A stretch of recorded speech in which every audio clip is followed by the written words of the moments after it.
Uh,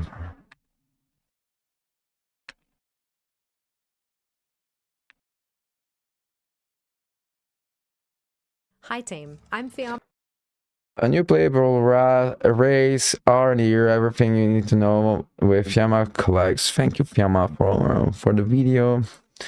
Let's check it out. And today we're talking about the Haranir, World of Warcraft's newest allied race. These mysterious beings have hidden themselves away for tens of thousands of years, guarding the roots of the world trees. Recent events have driven one young Haranir, Orwena, to the surface, where she meets us and we have the opportunity She's a Haranir. That's actually interesting. to learn more of her and her people. The Haranir make their home in Harandar, a dangerous jungle where buildings are grown instead of built. The zone is lit with the bioluminescent glow of flora and fauna alike, and the roots of the world trees grow all around.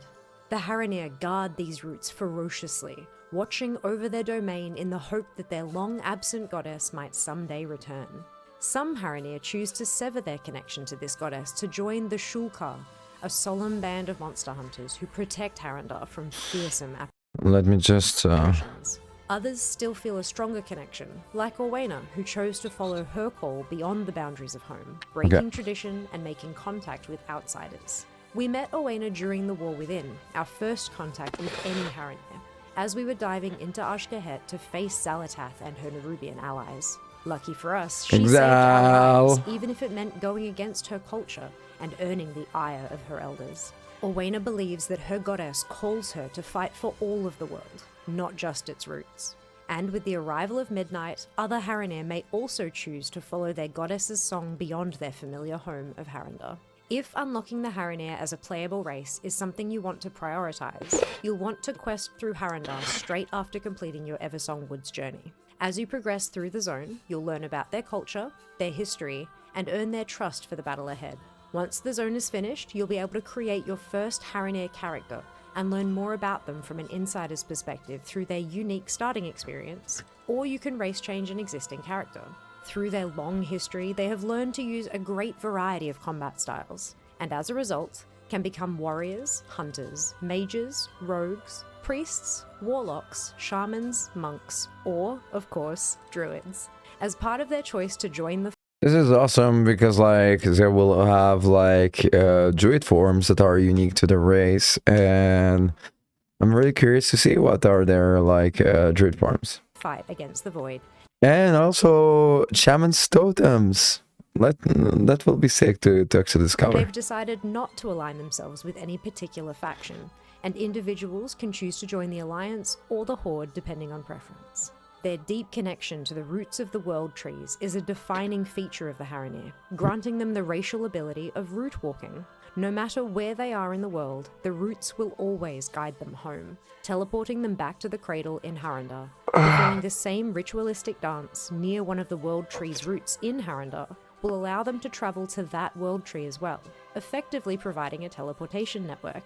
Their strong connection to nature provides them with a boost to the herbalism profession, while the passive subterranean predator ability grants 10% increased experience and 1% increased damage dealt, while fighting aberrations, beasts, and elementals. Another racial passive, Lash Out, grants 1% increased critical strike damage and healing. Finally, Thornbloom is an active Area of Effect, or AoE, ability that damages enemies and heals allies with thorns raised from the ground. The Haranir are hugely customizable. There are tens of thousands of possible combinations, so you're bound to find something you like. Thorns, spines, fur, and paint are some of the highlights here. Let's take a look. If you'd like to accentuate your Haranir's connection to plant life, you can find thorny options in their earrings, necklace, and underclothes, with 5 colorways. If you love the look of a spiny character, you've got plenty of options here. Shoulder, hair, and eyebrow spines are available to both body types, and Body 1 can get spiny mustaches, beards, and sideburns, with a handful of color options. The ability to turn spines on or off for the hairstyles effectively almost doubles your hair options. I say almost because we've got a hairstyle that is literally a spine mohawk on the Body 2 side. While I'm on hair, can we take a moment to admire this style choice? I think I need a leaf bandana of my own. Moving on to fur, both They actually, for first time I looked at them, wasn't I wasn't liking the way they look, but actually like they really look dope. Like I think that like they really have something. Body types can have facial and body fur, with the color for both tied to each other and controlled under the full body options. The paint options are brilliant for adding a little contrast to your character design, or for gentle accentuation depending on the shades you choose. Paint designs can be applied to the face and body separately, with the color you choose applying to the whole lot. One final customization choice to make: as a subterranean being, your Haranir might not feel right with traditional humanoid feet. You have the option to switch to a clawed foot if that fits your vibe better.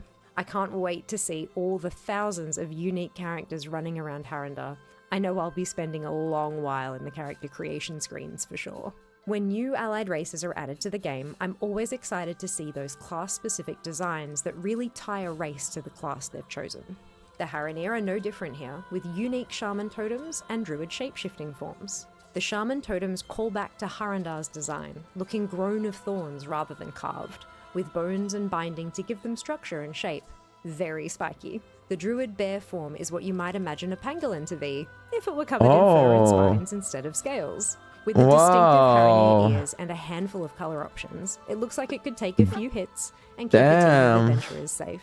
Moving to the cat form, the sleek Wolverine shape is vicious, stepping away from the large maned look for something unique. The bat shape is vicious, keep a team of adventurers. So the Haranir's their bear form is a porcupine. That's so fucking dope. Moving to the cat form, the sleek Wolverine shape is vicious. A Wolverine. Away from the large maned look for something unique. The bat ears and spines carry on here too. The shape is perfect for darting amongst the plant life to attack our enemies. The bat bear moonkin form is very slender and ferocious looking. Wow, no way. More spines to tie them together visually, plus webbed additions to the arms. The muscle definition here is wild. The Haranir flight form is an actual literal bat, which makes perfect sense for a subterranean. This is so sick. For ground travel, we have a sable, an adorable little weasel-like creature, perfectly designed for moving about quickly. No Lastly, way. For aquatic travel, our axolotl with an axolotl? Are you joking? beautiful leafy gills that you can turn off entirely as a customization option. They almost look like little dinosaurs. There is no way. So let's recap. So their the new playable race Haranir.